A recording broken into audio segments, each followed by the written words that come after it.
take us to the last Tangle in Tampa. Now, this wasn't the first match you had with Bob, was it? I don't know if it was in Miami, your first. Miami at a big show they had out there. I think at the water park or something like that. And but we never spoke before that match. We were in secluded locker rooms, separate locker rooms, and they carried the finish back. I don't even recall what the finish was. And then the Tampa, the same thing, but same thing. We never communicated, but it was going around somewhere, and I just remember catching with the elbow and going, "Oh shit, yeah, this sucks." And, no, I said, you always have, dreams of going to New York and working with the champion. I thought, oh man, clumsy me, I just blew it. But yeah, it didn't matter, and it was a small cut, so it wasn't a big deal. It would have been good for the match, surely. Yeah, couldn't hurt. Yeah. Do you remember how often Florida would run these super shows? Because I always, when I look back on these things, I always hear like the big Mid-South super shows and other places, but I didn't realize Florida did these big shows as well. How often would they run, and where would they run? Depends on. I imagine they would book the Bayfront Arena was the big show there in St. Petersburg, and I imagine naturally they'd have to book that in advance because of rock concerts or whatever else they happen to going through there. So they would have to, however long they have to schedule that in advance.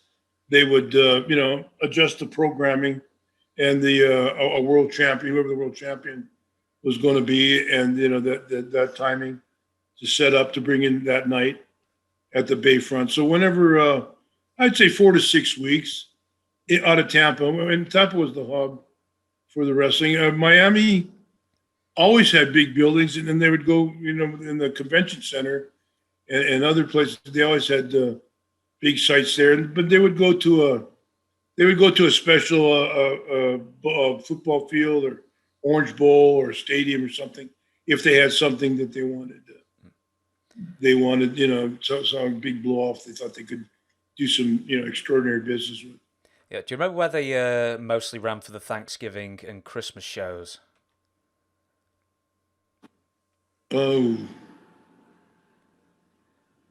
They had I remember Jack going to Jacksonville one Thanksgiving. So they had shows.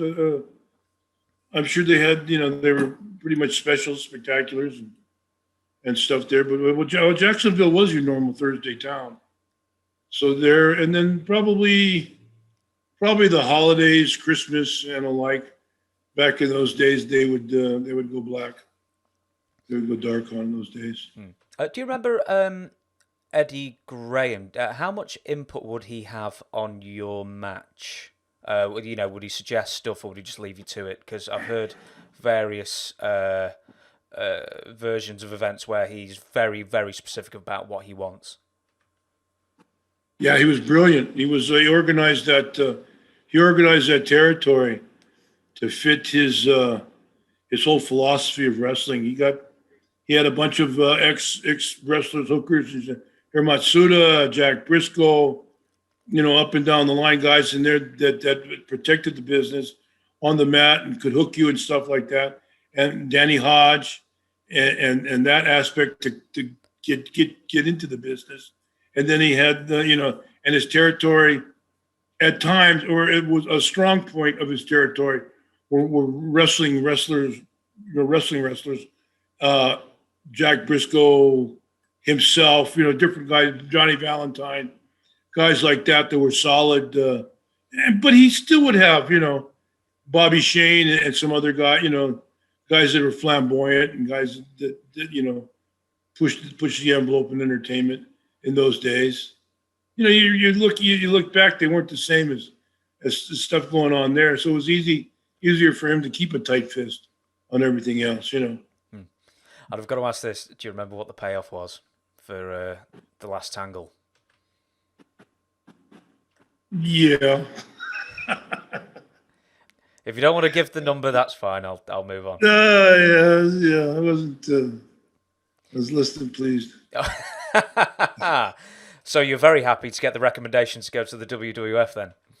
Yeah. I took off, and he was happy. I was more than happy to be moving on. I reached the end of my ropes at times being away from Hawaii. That's why I would never, I was never, a good candidate for NWA World Champion. It wasn't until I got to